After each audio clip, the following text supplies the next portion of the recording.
Washington had a very successful recruiting weekend.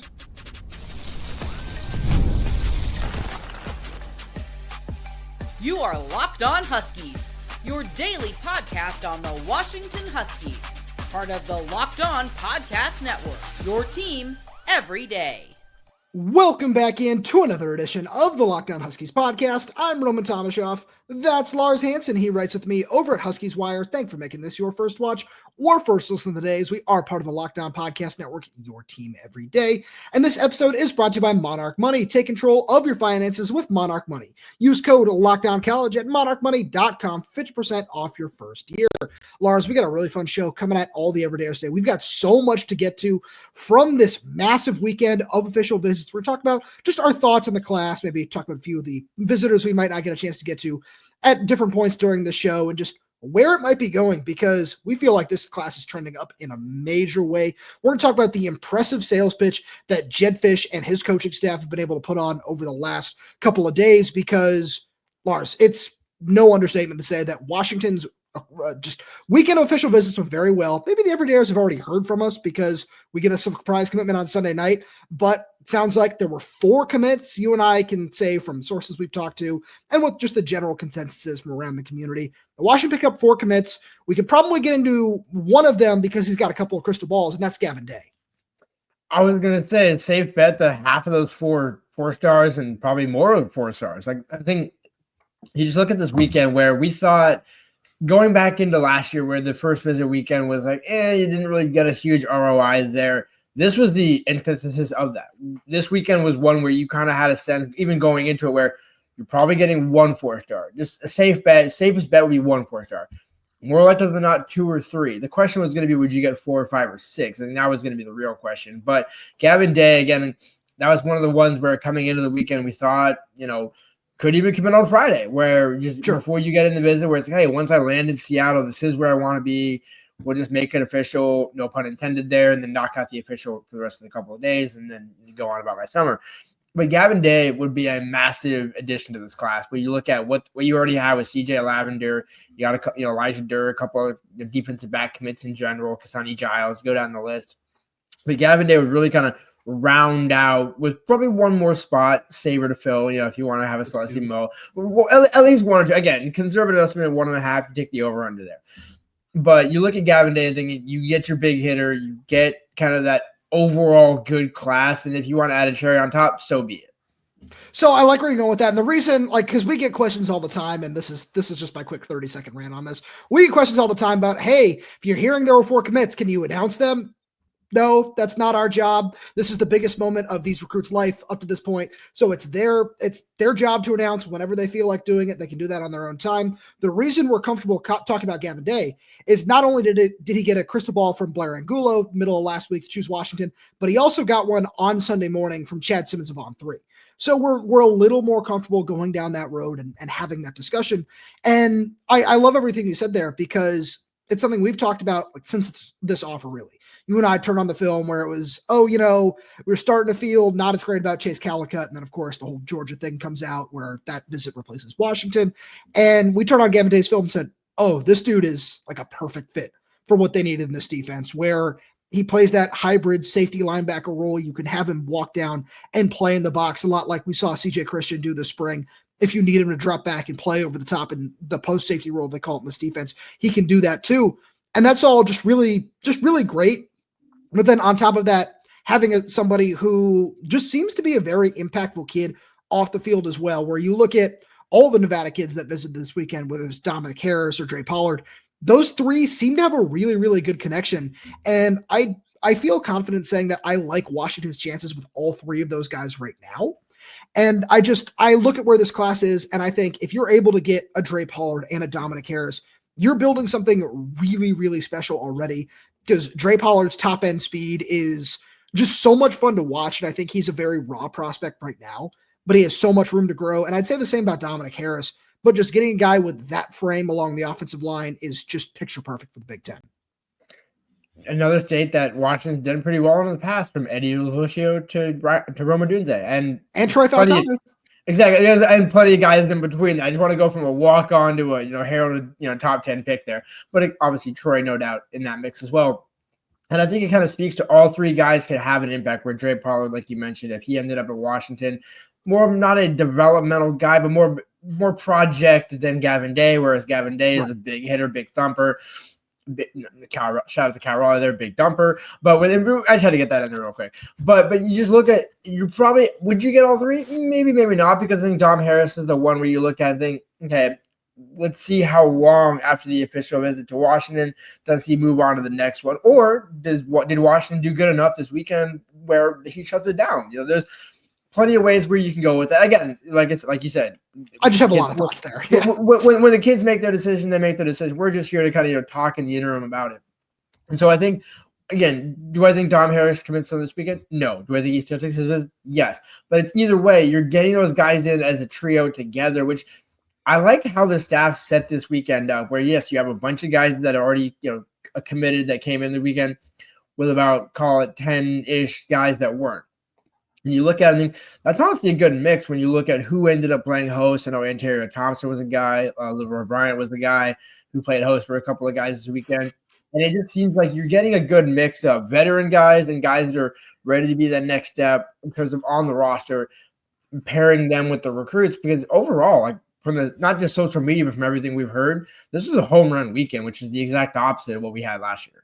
Yeah, absolutely. Where it took a while from that first weekend last time, where a lot of those guys didn't end up going elsewhere.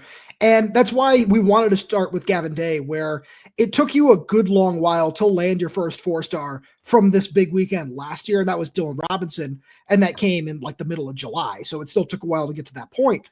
But one of the other things that I wanted to just get to from this weekend before we move on, and I was thinking about doing this when we talked about a sales pitch, but you set me up so perfectly. I have to talk about this now.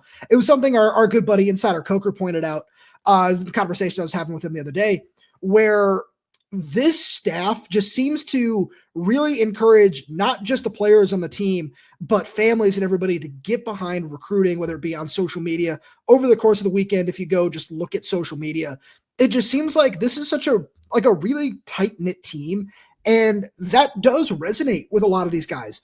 And I look just around this weekend, we're seeing that's why I want to talk about the Nevada guys, seeing them just be pictured together and doing all that sort of stuff all weekend is something that will resonate with them. And they'll say, oh, this is already just the way this team culture is, and we can take that over to Washington. That's what matters to these guys. And it's why you and I talked about Derek Zammit coming up on this weekend with 3 of your top 4 wide receiver targets going to be on campus in Vance Spafford, Daniel Odom, and Madden Williams, and having those guys hang out together. We saw Derek Zammit and Derek Coleman-Brusa pictured together as well, where those are 2 of the very biggest building blocks of your class at this point in time. And having those guys, together and hanging out and getting to build a relationship is another really crucial part of not just Jedd Fisch's culture building, but of putting together this class as well, because the more we hear about it, the better it just seems to be getting. It's exactly what Jedd Fisch was building with that junior day, which is get the elite talent around each other and just let the players themselves figure it out. Where a lot of guys talk about, hey, I want to play with elite talent. I want to be, I don't want to be just the guy, like use Derek Coleman-Brusa as an example. It's one thing to say, hey, I'm the top in-state guy, I'm this and that, but then you don't get anybody else. And it's like, great, no, I got to be the one to kind of shoulder the burden of this class. It's, we're all shouldering the burden of expectations with this class, but it's building on what UW has always had, which is, the DBU mantra, the death row defense, all those things, the quarterback you go down the list of quarterbacks at Washington. It's a laundry list of guys that you can name off there, from Warren Moon to way back in the day to even Jake Browning and obviously Michael Penix most recently. But you look at that and think, for all those reasons, that's why you get them all on the same weekend. You don't just say, hey, we're going to spread you guys out so that way we don't worry about one guy not feeling the love. It's like, no, that's why you have the big R resources. It's why Jedd Fisch came to Washington. It's all those sorts of things encompassed in one weekend. And we knew it was going to take a little bit of time for Jedd to get going, but it's why we also thought this class, the 26 class, would be the perfect one for him, because the way that you got that running started in 24-25, that's what this 26 class is representing for. Yeah, absolutely. And, you talk about that DBU sales pitch. It seems like that really resonated with 5-star Brandon Arrington. And we'll get to that right after a message from our friends over at Monarch Money. Ever check your bank account and wonder, where did all my money go? Between dining out, online shopping, and entertainment, it's easy to lose track. That's where Monarch Money comes in, your personal CFO, giving you full visibility and control over your finances. Monarch Money isn't just a budgeting app, it's a complete financial command center. You can track all your accounts, investments, and spending in one place, so you stop just managing your money and start building wealth. When I started using Monarch, I realized just how much I was spending on food delivery. Now I budget smarter and save more. Instead of juggling multiple apps, you can use Monarch to check your finances, track spending, and even plan long-term goals. Managing money with your partner is smoother than ever. You can track shared and personal accounts, set goals, and stay on the same page without the stress. Take control of your finances with Monarch Money. Use code LOCKDOWNCollege at monarchmoney.com for 50% off your first year. That's monarchmoney.com, code LOCKDOWNCollege for half off your first year. Lars, I've been so impressed with the sales pitch, and you and I talked about it way more on our insider Q&A that we had the other day. If you want the link to that, check out the link down in the description below, by the way. We've had a lot of fun doing those Q&As over there. But we've gotten so many questions about five-star cornerback Brandon Arrington. And you and I have said several times since this visit was announced that it feels like a very outside shot to land him. But we can't sit here and act like whatever percent chance that was. I think I said it was like 3% on our Q&A. We can't say that that didn't go up over the weekend, because Brandon Arrington has been very, very public about how impressed he's been with his visit to Washington, talking about, I don't sleep on Washington in my recruitment. I've been really impressed. And there's so much that we can dive into with this.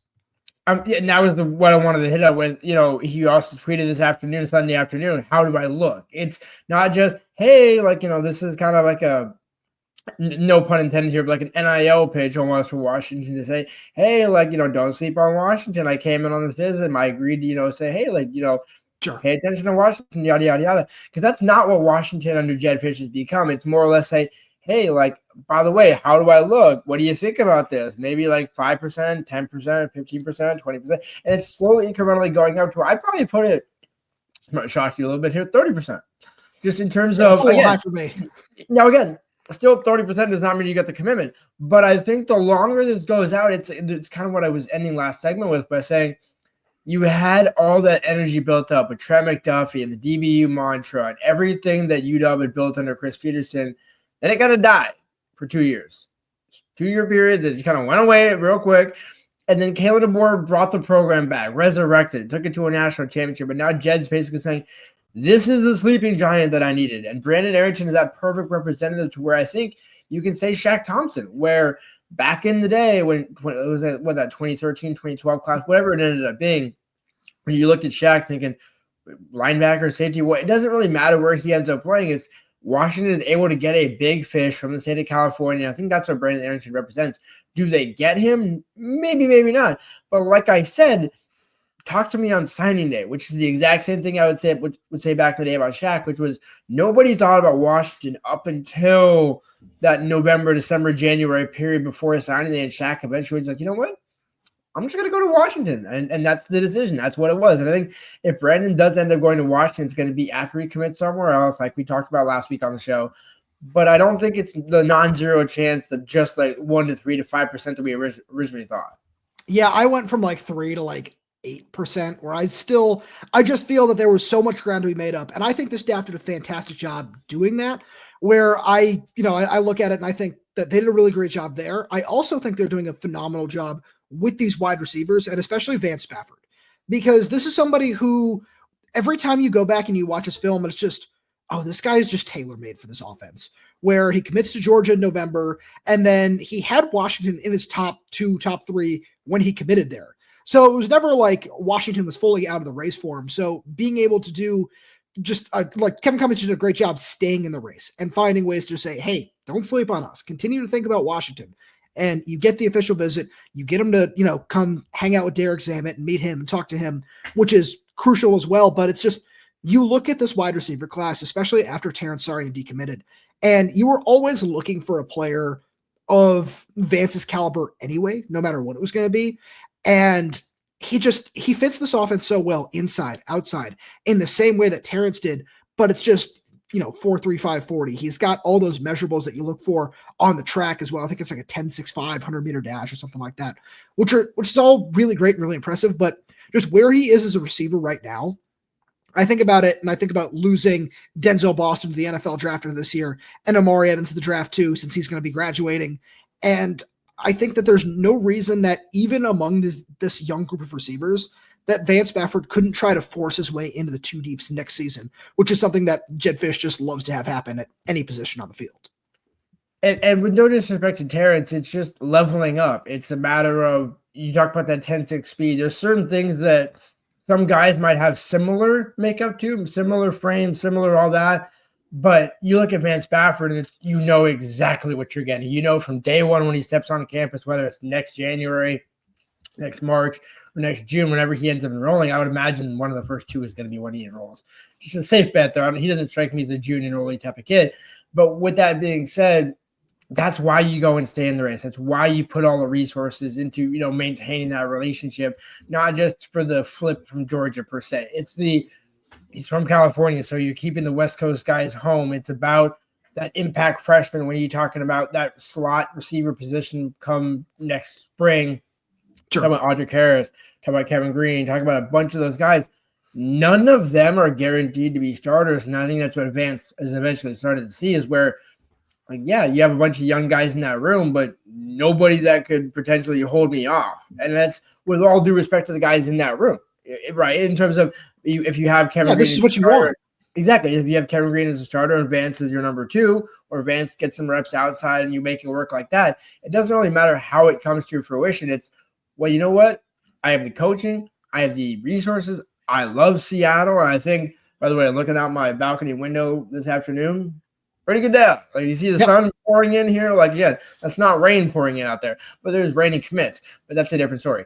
But with that being said, you look at it, and everything just kind of makes sense. Where once he came up for that Under Armour thing, same weekend the Dash did, at that point, Washington wasn't even a thought. And then it slowly started to creep in. And I think it's kind of been the theme of this whole class is where Jedd's basically saying, you know what? Just give me time. Just give me time. And this isn't the old give me time of, hey, I need year 3, 4, and 5 before I really get going. This is Jedd saying, no, I just needed another 6 to 8 months in reality, where when he came in at Washington in January, he had nothing. It was like the worst possible time in the calendar to come in. And then you look at it now, it's, well, yeah, that's why you went to go get Jedd Fisch, because he knows how to catch up. He knows how to level that playing field pretty quickly, especially with the resources available at Washington. So I want to circle back to Brandon Arrington for 30 seconds before I move on here, because you just made a great point about, the receiver position.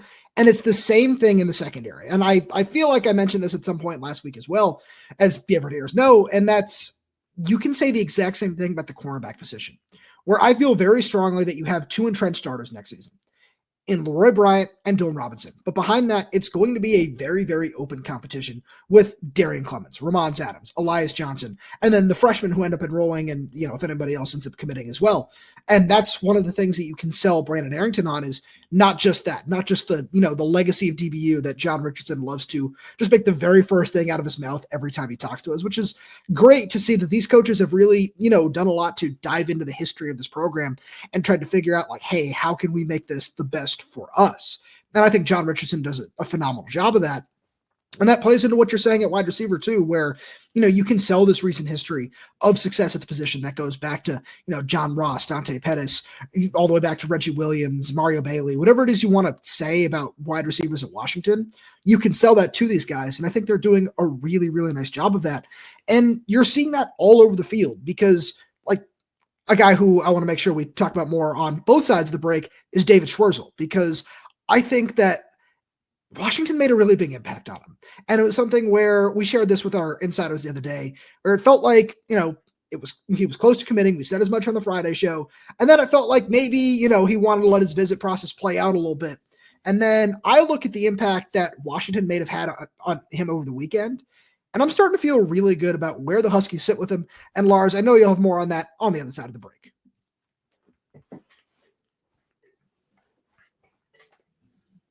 Lars, we talk about this class and just what it could look like by the time December rolls around, because the more we dive into it, the more there's just smoke everywhere of, hey, they're doing really well with this guy. They're doing really well with that guy, which is just feels very, very different than some of the things we've seen about, just Washington's recruiting over the past few seasons. And David Schwarzel is one of those guys where he needs to be a building block for your class, being just a big physical defensive lineman, which is the biggest position I need for you right now. Yeah, in a way, it looked like he had an Instagram post over the weekend. I think it was on Saturday. I think it was on Sunday morning, where I think it was his mother kind of just holding the UW helmet over his head. And in a way, the first word that came to mind was a coronation. And what you exactly said, where do I go to Notre Dame? Do I take these other visits? Do I do this and that? You finally got the parents' blessing, or kind of just, what, actually, let's just make this decision, this. And I'm not speaking for David. I'm not saying he committed. I'm not doing that. But that was my first thought that came to my head when I saw that. And it's exactly what you said, where everything that you're doing, you're getting your quarterback from New Jersey, you're getting these guys, a couple guys from Florida, a couple guys from California, but everything always starts in the state of Washington. You've already got Derek Coleman, Brusa.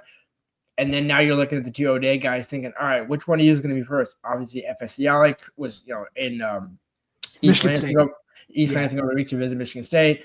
And his photo popped up right after I saw David's. And I was like, it's one of those, I was like, I wonder, weird how the universe talks to you every now and then. But Schwarzel always seemed like that guy where he might go first. And then FA being the guy where at the end, it's like, do you close out? Do you get the trio sweep? Or does he end up going elsewhere? I think that was why, you clearly see David Schwarzel got the 4-star recently from 247 Sports. Just kind of the momentum seemed to be building there, where he was a guy that we always thought might commit. And so if you do end up getting his commitment, later on this week or down the line or whatever it happens to come, that's kind of the example of, you got all the big needs that you got, but you still managed to secure the in-state, which you can never forget about. So you talk about big needs. I think one of the biggest needs, and somebody who is just extremely important to what this class is going to look like at the end of the day, is Dominic Harris, because you need just that other big-bodied physical tackle in this class. And I've been really curious with how his recruitment has played out, because it's something where Washington was the first school to offer him. And then all of a sudden in the last, it's when you mentioned him earlier and it was, maybe he commits over the week, maybe he takes all his visits. I'm in the camp of it might be a couple weeks before we get any kind of decision out of him, because we've just seen him gain so much steam over the last couple of months, which is, if he ends up with Washington, that's great for them at the end of the day, because he just has all those physical tools that you want in a high-end offensive line prospect, because he's, a true tackle. He's got just that kind of size, that sort of frame, and that sort of film as well. When you look at his footwork and you look at his strength and just everything that he brings to the table, and especially with Washington just being in the Big Ten now, these are all things that you need to have.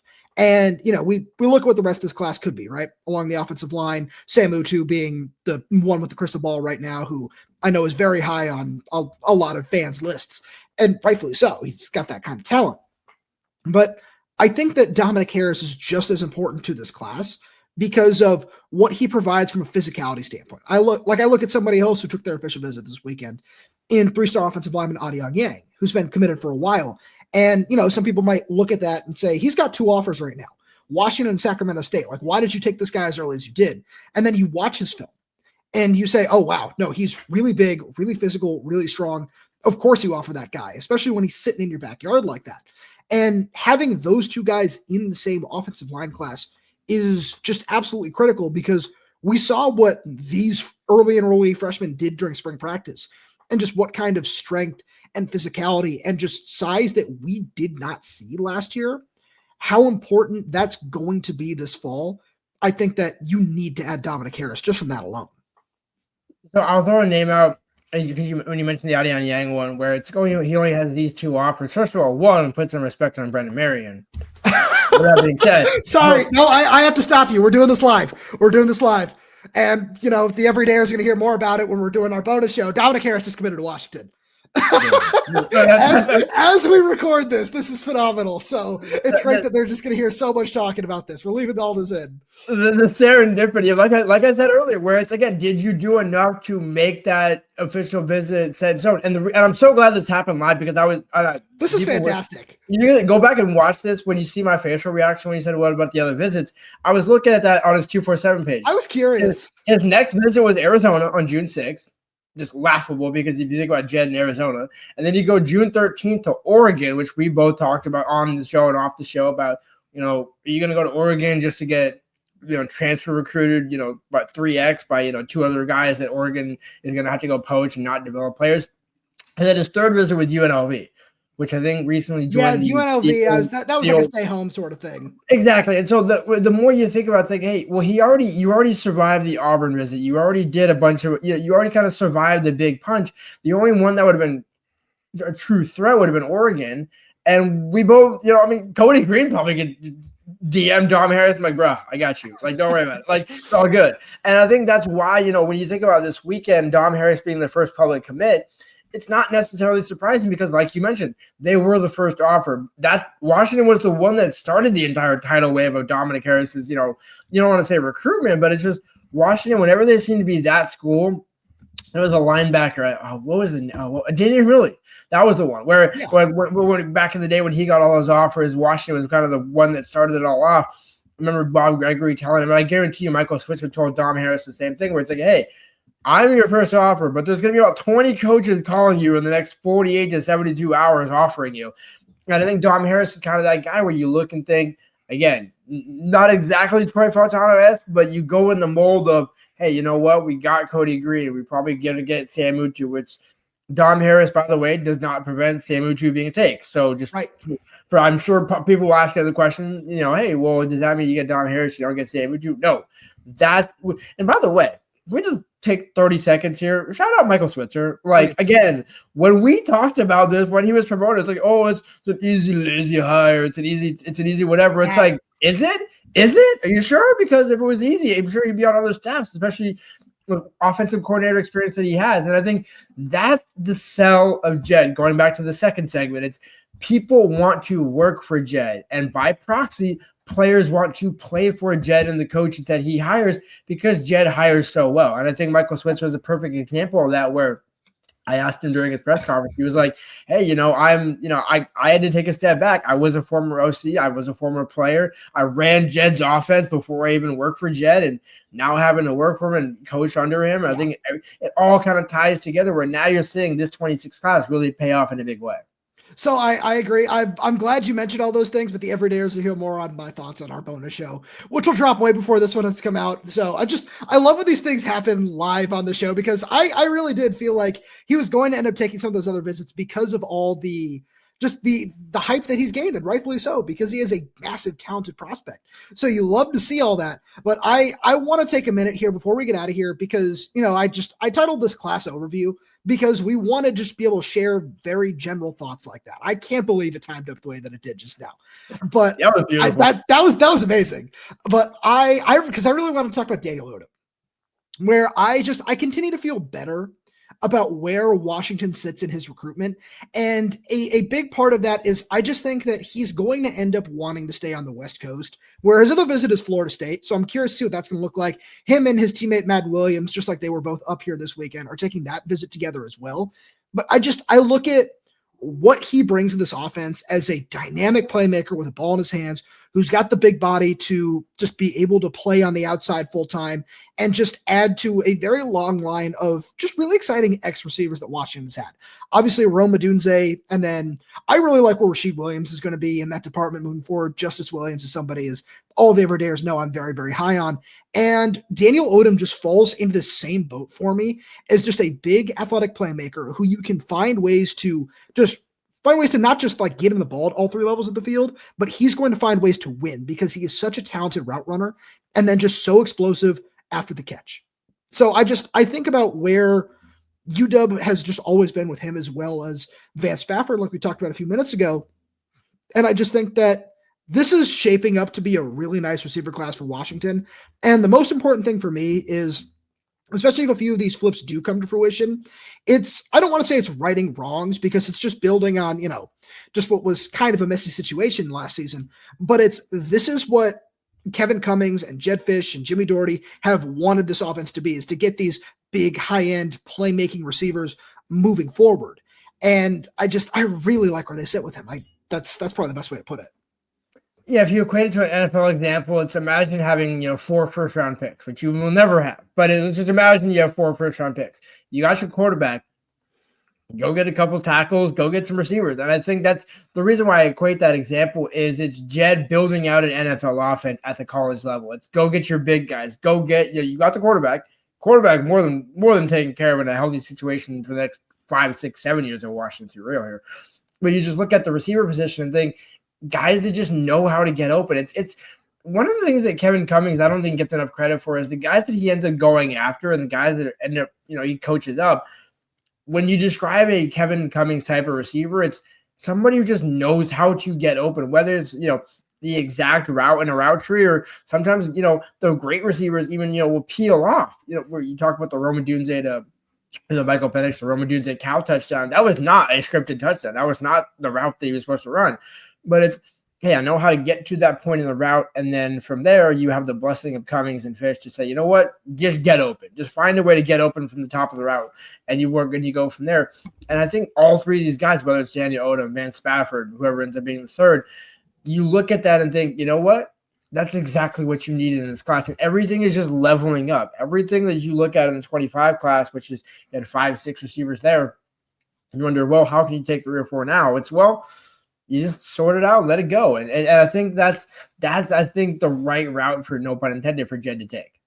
Lars, as always, thank you so much for being here. Thank you all for tuning in. We really do appreciate your support. And just one quick reminder, as we kind of get into the offseason here, we're going to be coming at you 3 times a week from now until probably the middle of July, but there's still going to be so many other bonus shows and players commit like Dominic Harris just did. So if you've already listened to that, thank you so much, because that's going to be out as soon as we're done recording this. And if you want to make sure you're up to date on all the latest in Husky athletics, you know what you got to do. You got to subscribe wherever you get your podcast, whether that's YouTube, Spotify, Apple Music, Amazon Music. We're there. We're everywhere. We're updating this channel to new content every single day. So make sure you click that like button, click that little bell so you never miss when we post a new video. Any questions, comments, concerns, drop them right down below in the comment section. And if you're audio only, please leave us a 5-star review, as it does help us out a lot.